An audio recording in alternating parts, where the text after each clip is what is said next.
ఇక్కడ చాలా మంది లెక్చరర్స్ ఉన్నారు, వారి తాలూకా ఒపీనియన్ తెలుసుకుందాం. సార్ చెప్పండి, అసలు ఈ క్యాంపస్లో ర్యాగింగ్ లేదు అని ఇక్కడ విద్యార్థులందరూ కూడా గట్టిగా చెబుతున్నారు. ఎలాంటి మెజర్స్ తీసుకుంటున్నారు? అసలు ర్యాగింగ్ అనే దానికి ఎందుకు ఇంతమంది బలవ్వాల్సి వస్తుంది? మనం చూస్తున్నాం న్యూస్లో చాలా మంది రిషితేశ్వరి ఇలాంటి ఘటనలు అనేకం జరుగుతున్నాయి. ఇప్పుడు ఈ విద్యా సంవత్సరం మొదలై కనీసం 6 నెలలు కూడా కాలేదు, అప్పుడే సుమారుగా 14 మంది బలవన్మరణాలకు పాల్పడ్డారు కాలేజ్ స్టూడెంట్స్. ఎందుకు ఈ పరిస్థితి వచ్చిందంటారు? సార్, మొదటగా ర్యాగింగ్ అనేది ఎక్కడ సంస్కృతి స్టార్ట్ అయిందంటే మెడికల్ కాలేజీలో స్టార్ట్ అయిందండి. ఇంజనీరింగ్ కాలేజీలకి మెడికల్ కాలేజీలకి భిన్నమైన వాతావరణం ఉంటుంది. మెడికల్ కాలేజెస్లో ఏంటంటే వాళ్ళు డెడ్ బాడీస్ తోటి వాటితోటి ఆపరేట్ చేయాలి కాబట్టి ఒక రకమైన భయము క్రియేట్ కాకుండా ఉండేదానికోసం అని చెప్పి అది డిఫరెంట్ ఎన్విరాన్మెంట్లో స్టార్ట్ అయింది. అది స్లోగా వికృత రూపం దాల్చి ఇంజనీరింగ్ కాలేజ్ నుంచి degree colleges, intermediate college level దాకా వెళ్ళిపోయింది. ఇప్పుడు అంటే ఇంటర్మీడియట్లో అంటే junior, senior, first year, second year దాకా వెళ్ళిపోయింది.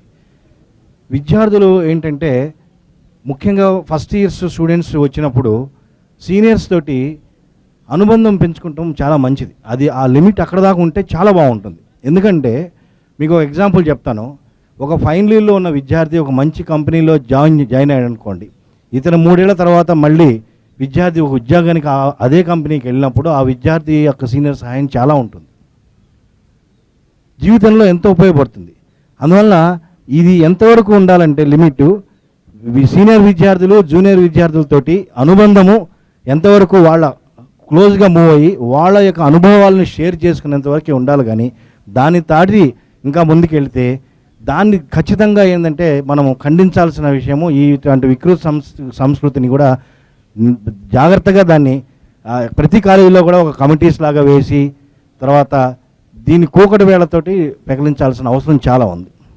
ఎందుకంటే ఈరోజు ఎన్విరాన్మెంట్లో విద్యార్థులకి ముఖ్యంగా ఏమవుతున్నదంటే ఈ కార్పొరేట్ విద్యా అవసరం వచ్చిన తర్వాత వాళ్ళు నలుగురితో కలిసే అనుభవం తక్కువైపోయింది. ఇంతకుముందు పాత రోజుల్లో హై స్కూల్స్లో ఉండేప్పుడు ఆడుకోవడం కానీ ఇవన్నీ ఉండేవి లేక ఒక్కసారి ఇంజనీరింగ్ కాలేజీకి వచ్చేలోటికి అభద్రతాభావం కూడా పెరిగిపోతున్నది.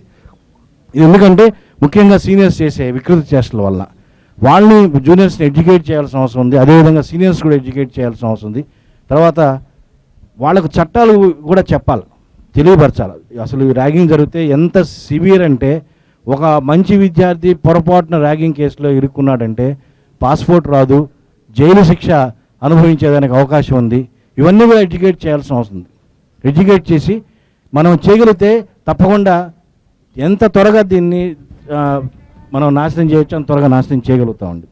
ఆ విధంగా ఆ భాగంగా మీరు చేస్తున్న కృషి చాలా అభినందనీయం. థ్యాంక్ యూ అండి. అంటే ఇప్పుడు సార్ చెప్పిన విషయంలో మనకి చాలా కోణాలు కనిపిస్తున్నాయి. ముఖ్యంగా ఇలాంటి కాలేజీలోకి అంటే మెడికల్ కాలేజ్ కానీ ఇంజనీరింగ్ కాలేజీలో కానీ వచ్చిన స్టూడెంట్స్కి ఇలాంటి మనోవైకల్యాలు కలగడానికి అసలు కారణం ఏంటి అంటే వాళ్ళ స్కూల్ డేస్లోనే మొదలవుతుందంటున్నారు. అక్కడ ఆటలు పాటలు ఇలాంటివేమీ లేకుండా చదువు మాత్రమే రుద్ది వాళ్ళని ఈ కాలేజెస్లో పంపించడం వల్ల వాళ్ళ ఆలోచన విధానం వేరుగా ఉండి కూడా ఇది కూడా ర్యాగింగ్ కారణం అవుతుంది అంటున్నారు. మేడం, మీరు చెప్పండి, మీరు చాలామంది స్టూడెంట్స్ని చూస్తూ ఉంటారు, అలానే ఒక పేరెంట్గా మీరు కూడా మీ పిల్లల్ని జాయిన్ చేసేటప్పుడు కానీ కాలేజెస్లోని ఇలాంటి భయం కూడా ఒక పేరెంట్గా కూడా మీకు ఉంటుంది. అసలు ఇలాంటి భయాలు కలగడానికి కారణం ఏంటి? పేరెంట్స్ కూడా చాలా ఆలోచనలతో వాళ్ళ పిల్లల్ని పంపిస్తూ ఉంటారు. ఎందుకు ఇలాంటి భయం కలగడానికి అసలు కారణం ఏంటంటారు? భయం అంటే సార్, ఇప్పుడు రెగ్యులర్గా టీవీలలో లేకపోతే ప్రతి చోట మనం వింటూ ఉంటాం, చూస్తూ ఉంటాం. చాలా చోట్ల ర్యాగింగ్ అయిందని లేకపోతే సూసైడ్ కేసెస్ ఇవన్నీ చూస్తూ ఉంటాం. సో న్యాచురల్గా ఒక పేరెంట్గా ప్రతి వాళ్ళకి కూడా బాధ, భయం అనేది ఉంటుంది. సో మనం పంపించేటప్పుడే, కాలేజీకి పంపించేటప్పుడే పేరెంట్స్ వాళ్ళ పిల్లలకి కరెక్ట్గా కౌన్సిలింగ్ ఇచ్చి ఏదైనా ఇష్యూ జరిగినప్పుడు ఐదర్ వాళ్ళ ఇన్ఛార్జెస్కి కానీ లేకపోతే లెక్చరర్స్కి కానీ లేక పేరెంట్స్కి కానీ అండ్ లేకపోతే అట్లీస్ట్ వాళ్ళ బ్రదర్స్ ఆర్ సిస్టర్స్కి కనుక ఇన్ఫర్మేషన్ కనుక కరెక్ట్గా ఇవ్వగలిగితే అట్లీస్ట్ వాళ్ళు ఇమ్మీడియట్గా యాక్షన్ తీసుకోవడానికి అవకాశం ఉంటుంది. ఇంటరాక్షన్ అనే పదానికి బదులుగా ర్యాగింగ్ అనే పదం వాడుతున్నారు. అది ఫస్ట్ స్టాప్ చేస్తే బాగుంటుందని నేను అనుకుంటున్నాను. It's my personal opinion. Very good. So interaction అనే పదంతో మొదలయ్యే అది ర్యాగింగ్గా మారుతుందేమో కదా? ఎగ్జాక్ట్లీ. ఓకే. సో ఇంటరాక్షన్ లెవెల్లోనే దీన్ని కట్ చేస్తే కనుక ఎటువంటి ప్రాబ్లమ్స్ ఉండవంటారు. ఇక్కడ మేడం చెప్పిన విషయాలు చూస్తే మనకు అనేక విషయాలు కనిపిస్తున్నాయి. ముఖ్యంగా ఈ ర్యాగింగ్ ప్రివెంట్ చేయాలి అంటే కనుక కేవలం ఏదో విద్యాలయాల్లో లేదా యాజమాన్యాల దగ్గర నుంచో లెక్చరర్స్ దగ్గర నుంచో స్టాప్ చేయడం మాత్రమే కాకుండా పేరెంట్స్ దగ్గర నుంచి వాళ్ళే వాళ్ళ పిల్లలకి అవేర్నెస్ తీసుకురావటం కానీ లేకపోతే వాళ్ళే వాళ్ళ పిల్లల్ని ఎడ్యుకేట్ చేయడం ద్వారా ఈ ర్యాగింగ్ని పూర్తిగా అరికట్టొచ్చని చెప్పి చెప్తున్నారు. మీరు చెప్పండి అసలు ఎలా అనిపిస్తుంది? చాలామంది స్టూడెంట్స్ మీరు ఆల్రెడీ చదువుతున్నారు కదా, మీకు ఇలాంటి ఇష్యూస్ ఏవైనా పలానా కాలేజీలో పలానా దగ్గర ర్యాగింగ్ జరిగింది అని విన్నప్పుడు కానీ, లేకపోతే సీనియర్స్ ర్యాగ్ చేయడం ద్వారా కానీ, లేకపోతే ఇప్పుడు చాలా సినిమాల్లో మనకు కనిపిస్తూ ఉంటుంది లవ్ లెటర్స్ రాశారని, ఇట్లాంటి ఇష్యూస్ కూడా బోల్డ్ అని కనిపిస్తూ ఉంటాయి. సో ఇలాంటివి కూడా ర్యాగింగ్లో పార్ట్గానే చూస్తూ ఉంటారు చాలామంది. అది ఎంతవరకు సమంజసం అసలు? సీనియర్స్ మన పేరు అడిగినప్పుడు కూడా కొంతమంది ఉంటారు ఇది ర్యాగింగ్ అని. అంటే సీనియర్స్ అంటే ఒక ఇంప్రెషన్ పడిపోయింది అన్నమాట ర్యాగింగ్ అని. అది మ్యాక్సిమం తగ్గించుకుంటే బెటర్. చాలామంది స్టూడెంట్స్ ఇప్పటికే ఉన్నారు అంటే అమ్మో అటు వెళ్తే సీనియర్స్ ఉంటారు మళ్ళీ ర్యాగ్ చేస్తారు. బయోడేటా అడగడం అనేది ర్యాగింగ్ కాదు, అది ఒక తెలుసుకోవడం, అంటే ఒకరి గురించి ఒకటి తెలుసుకోవడం. అంటే ఇందాక మ్యామ్ చెప్పినట్టు ఇంటరాక్షన్ మొత్తం కట్ చేస్తే మాత్రం అది కరెక్ట్ రీజన్ కాదు, అది కరెక్ట్ వే కాదు అది.